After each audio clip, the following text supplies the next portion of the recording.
नमस्कार, stock with में आपका स्वागत है। सर आज बात करते हैं एक Lloyd engineering works limited company के बारे में और कंपनी का पहले कामकाज बताते हैं, उसके बाद इसके फंडामेंटल एनालिसिस करते हैं। कंपनी फंडामेंटल टेक्निकल दोनों एनालिसिस करेंगे और कंपनी का फंडामेंटल यहाँ से स्ट्रॉन्ग नजर आ रहा है और कंपनी आपको एक मल्टी बैगर रिटर्न देने के लिए तैयार लग रही है। ठीक है सर, तो कंपनी के बारे में सबसे पहले देखते हैं कि कंपनी करती क्या है। कंपनी जो है आपकी अगर देखी जाए तो हाइड्रोकार्बन क्षेत्र हो गया, तेल है, गैस है, स्टील प्लांट है, पावर प्लांट है, न्यूक्लियर प्लांट है और उनके लिए भारी उपकरण और मशीनरी बनाती, मशीनरी का निर्माण, उनकी डिजाइन इन कामों में लगी हुई है। ठीक है सर, और जो उनके उपकरण होते हैं इन क्षेत्रों में जो उपकरण काम में आते हैं उनका डिजाइन करती है और उनका निर्माण करती है। तो कंपनी का काम बहुत अच्छा है और डिफेंस के उपकरणों में भी ये लगी हुई है। उसके बाद सोलर में और डिफेंस में, तो सारे कुछ में कंपनी का कामकाज बहुत ही जबरदस्त है और यहाँ से कंपनी एक मल्टी बैगर रिटर्न देने को तैयार लग रही है। प्राइस अगर देखा जाए कंपनी का तो इसका वॉल्यूम बहुत जबरदस्त आया, पिछले ट्रेडिंग सेशन में 7.4 मिलियन का वॉल्यूम आया। थोड़ा फंडामेंटल देखते हैं, उसके बाद टेक्निकल एनालिसिस करते हैं कि कंपनी यहाँ से किस प्राइस पर जाने को तैयार है। तो सबसे पहले देखते हैं कि इसका फंडामेंटल पे अगर नजर डाली जाए तो फंडामेंटल अगर देखिएगा तो थोड़ा रिजल्ट देखते हैं, उसके बाद हम आपसे बात करते हैं कि रिजल्ट अगर इस बार का देखें तो देखो रिजल्ट में अप मूव है, 77% का इसका रेवेन्यू अप हुआ है। उसके बाद अगर देखते हैं ऑपरेटिंग प्रॉफिट अगर देखा जाए तो ऑपरेटिंग प्रॉफिट भी 32.9% से अप है। उसका ईबिटदा देखा जाए तो वो भी 48.7% से अप है और नेट प्रॉफिट अगर देखते हैं तो नेट प्रॉफिट भी 48.7% से अप है। ईपीएस देखा जाए तो ईपीएस भी यहाँ से अप नजर आ रहा है। ठीक है सर, उसके बाद थोड़े से अगर मार्केट कैपिटलाइजेशन की बात करूं तो मार्केट कैप कंपनी का 9,900 से 9,572 करोड़ का एक स्मॉल कैप श्रेणी का स्टॉक है। ठीक है सर, एक स्मॉल कैप श्रेणी का स्टॉक है। उसके बाद अगर पी रेशियो की बात की जाए तो पीई रेशियो जो इसका 98.3 है, जो कि ये दिखा रहा है कि इसका पी रेशियो थोड़ा सा ज्यादा है। पी रेशियो के अनुसार कंपनी आपको भी महंगी दिखाई दे रही है। ठीक है सर, कंपनी महंगी है पी रेशियो के अनुसार। उसके बाद अगर बात करें पीई रेशियो अगर देखा जाए तो पीई रेशियो 1.1 का है। अब चूंकि 1.1 का कंपनी है तो पीई रेशियो के अनुसार अगर देखें तो पीई रेशियो अगर 1 से कम होता है तो हम कहते हैं कंपनी यहाँ से आपकी अंडर वैल्यूड, अगर 1 से अधिक होता है तो ओवर वैल्यूड, तो 1 है तो यहाँ पे कंपनी हम कह सकते हैं सही प्राइस पे, लेकिन पी रेशियो थोड़ा सा ऊपर है। उसके बाद बुक वैल्यू अगर देखी जाए तो 23.23 की इसकी बुक वैल्यू है। उसके बाद अगर थोड़ा सा अगर यहाँ पे अगर शेयर होल्डर पैटर्न देखा जाए तो प्रमोटर की होल्डिंग 56.38% है और एफआईआई की होल्डिंग 2.21% है। म्यूचुअल फंड की भी होल्डिंग है 0.12% की। उसके बाद पब्लिक की होल्डिंग 41.24% पब्लिक की होल्डिंग्स है। ठीक है सर, थोड़ा बैलेंस शीट पे और नजर डालते हैं कंपनी की। अगर बैलेंस शीट में नजर डाली जाए तो रिजर्व कंपनी के बढ़ चुके हैं और रिजर्व बढ़कर 325 करोड़ के रिजर्व हो गए हैं। उसके बाद कर्जा देखिए तो कर्जा मात्र 65 करोड़ का कर्जा है कंपनी के पास। उसके बाद फिक्स्ड एसेट देखते हैं तो फिक्स्ड एसेट 77 करोड़ के फिक्स्ड एसेट है, जो कि लगातार ग्रोइंग मोड पे है। ठीक है सर, उसके बाद अगर देखें तो देखो काम भी चल रहा है और वो काम लगभग 14 करोड़ का काम का चल रहा है करेंट काम। उसके बाद यहाँ देखें अदर एसेट्स भी कंपनी के पास हैं, तो बैलेंस शीट भी कंपनी की मजबूत नजर आ रही है। बैलेंस शीट के बाद अगर थोड़ा सा रेशियो पे और ध्यान दें तो बैलेंस शीट यहाँ से हम कह सकते हैं एक मजबूत बैलेंस शीट है कंपनी की। ठीक है, उसके बाद अगर थोड़ा सा अगर यहाँ से आगे ध्यान देते हैं तो आगे अगर हम चलते हैं तो देखिए रेशियो में अगर आप मेरे लगातार व्यूअर हैं तो मैं आपसे हमेशा कहता हूँ 90 डेज के अंदर कंपनी का कामकाज सारा होना चाहिए। उसके बाद अगर ये उससे अगर इन 90 डेज में कंपनी का कामकाज हो जाता है तो या फिर इनसे कम दिनों में हो जाता है तो फिर क्या होता है, हमें ये कह सकते हैं कि उसका कामकाज करने का तरीका सही है। देखो 89 डेज, 92 डेज, 25 डेज, सारे के सारे कंपनी के फंडामेंटल और ये कैश कन्वर्जन साइकिल है ये 156 दिनों की है। अब कैश कन्वर्जन साइकिल क्या है, मतलब कैश कन्वर्जन साइकिल कैश को जैसे इन्वेंट्री है, डेज पेबल है, कब तक वो कैश को कन्वर्ट कर पा रही है, तो ये 156 दिन है। तो इसको भी आपको 90 डेज के अंदर आना चाहिए। उसके बाद कंपनी का कामकाज अगर और कामकाज तो ठीक नजर आ रहा है। उसके बाद वर्किंग कैपिटल डेज है, वर्किंग कैपिटल डेज भी आपके 142 डेज है, तो इन दोनों में कंपनी को और सुधार करना होगा। उसके बाद अगर देखते हैं शेयर होल्डर पैटर्न मैंने आपको बता ही दिया। अब हम चलते हैं कंपनी के टेक्निकल की तरफ चलते हैं, कंपनी कहां से किस प्राइस पे जा सकती है।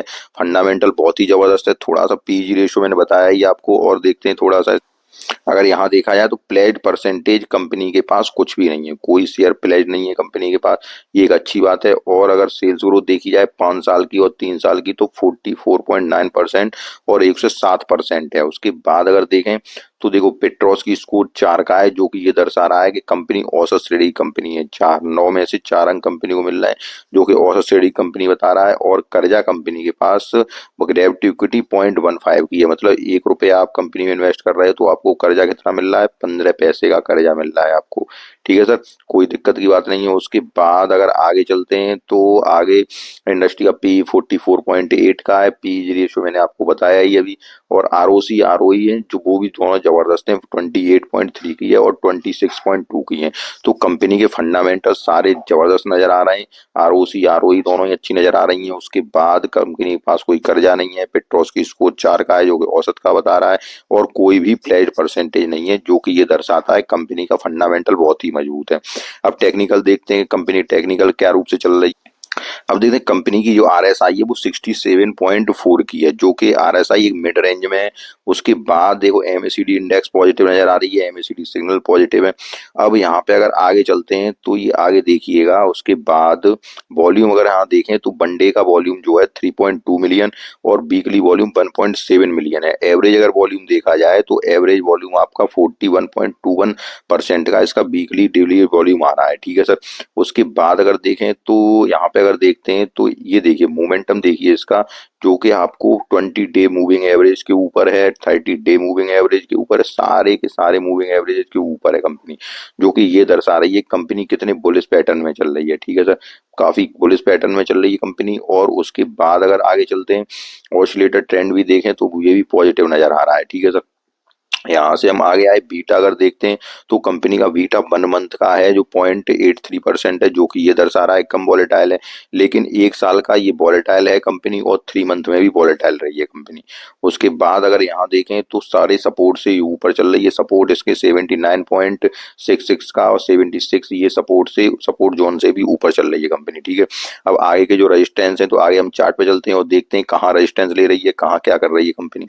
अब हमारी इसके चार्ट पे लॉयड इंजीनियर बर्क्स लिमिटेड के चार्ट पे आए और ये कंपनी मुझे लग रहा है, देखो ये मैंने यहाँ पे ट्रेंड लाइन 2 डाली हुई है, ट्रेंड लाइन को लगातार शिफ्ट करती जा रही है ऊपर की ओर।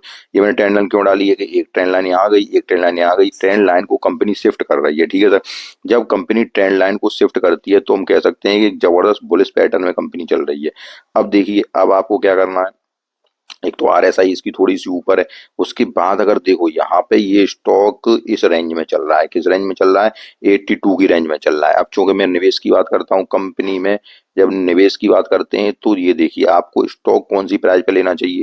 देखो थोड़े अगर आप ट्रेडिंग पर्पज में बात करते हैं तो ट्रेडिंग पर्पज में अगर बात की जाए तो ये स्टॉक देखिए, स्टॉक आपको बहुत जल्दी इस रेंज पे जाता हुआ दिखाई देगा, जो कि रेंज है 89 की। ठीक है सर, 89 की रेंज पे स्टॉक बहुत जल्दी जाता हुआ दिखाई देगा, 90 की रेंज पे जल्दी जाता हुआ दिखाई देगा। चूंकि 90 की रेंज के बाद ये ब्रेकआउट करेगा, ब्रेकआउट कहाँ होगा इसका, 92 के एबव, मतलब 93 के एबव ब्रेकआउट होगा। ठीक है सर, जब यहाँ पे इस स्टॉक का ब्रेकआउट हो जाएगा उसके बाद हम वीडियो बनाएंगे, उसके बाद क्या करना है, कौन सा इसमें स्टॉप लॉस रखना है, क्या करना है, वो हम बाद की बात करेंगे। लेकिन अभी की अगर हम बात करें तो अभी देखिए अभी अभी इस स्टॉक में जैसे हम निवेश की बात कर रहे हैं तो देखिए थोड़े से स्टॉक चूंकि ये ऊपर की ओर जा रहा है, अप ट्रेंड में स्टॉक बना हुआ है, तो देखो अगर निवेश हर तरह के लोग होते हैं, एक तो ब्रेकआउट पे निवेश करते हैं तो वो समय अभी आया नहीं है। अब आपको निवेश अगर ऐसे करना है तो थोड़े थोड़े स्टॉक इसमें ऐड करने में, हमेशा स्टॉक की बताता हूँ कि आपको 3 बार में स्टॉक ऐड करने हैं। ठीक है सर, जब 3 बार में स्टॉक ऐड करने हैं तो वो कहाँ ऐड करने हैं, देखो ये मैंने ट्रेंड लाइन डाली है। अगर इस ट्रेंड लाइन के पास आपको, मतलब ये ट्रेंड लाइन जो है वो दिखा रही है कि आपको अगर स्टॉक 71 रुपए के आसपास मिलता है। ठीक है सर, क्योंकि रेंज बाउंड है ये स्टॉक यहाँ की इस रेंज के आसपास, तो अगर 70 की प्राइस के आसपास, 71 के आसपास आपको स्टॉक अगर मिलता है तो वहां आप ऐड करिए। अगर थोड़े स्टॉक यहाँ पे ऐड करने हैं, थोड़े स्टॉक 71 पे ऐड करिए, थोड़े स्टॉक अगर नीचे फिर आता है तो वहां ऐड करिए। तो एक लंबे समय के लिए एक अच्छी पिक साबित हो सकती है लॉयड इंजीनियरिंग वर्क्स लिमिटेड।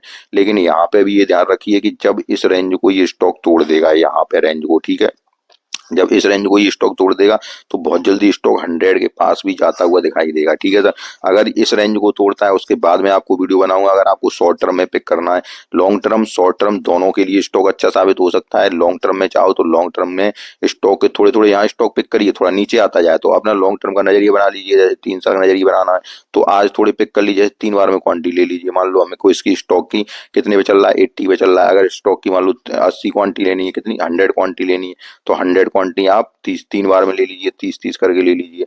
ज्यादा क्वांटिटी लेनी है तो उसको 3 बार में डिवाइड कर लीजिए, आप अपने अनुसार डिवाइड कर लीजिए। बहुत ही मजबूत फंडामेंटल का स्टॉक है और आपको यहाँ से ये जबरदस्त रिटर्न देने के लिए तैयार है। अभी तो ये 100 के पास पहुंचेगा, जब 100 से ऊपर निकलेगा तो उसके बाद ये ऊपर के टारगेट देता चला जाएगा और स्टॉक ब्रेकआउट लेवल के पास खड़ा हुआ है। अगर यहाँ से स्टॉक निकलेगा इस रेंज से तो बहुत जल्दी आपको 120 की तरफ भी जाता हुआ दिखाई देगा सर। ठीक है सर, तो मैंने आपको सारी कुछ बात बताई लॉयड्स इंजीनियर्स के बारे में। अगर आपको सारा कुछ समझ में आया हो तो वीडियो को लाइक कीजिए, चैनल सब्सक्राइब कीजिए। धन्यवाद।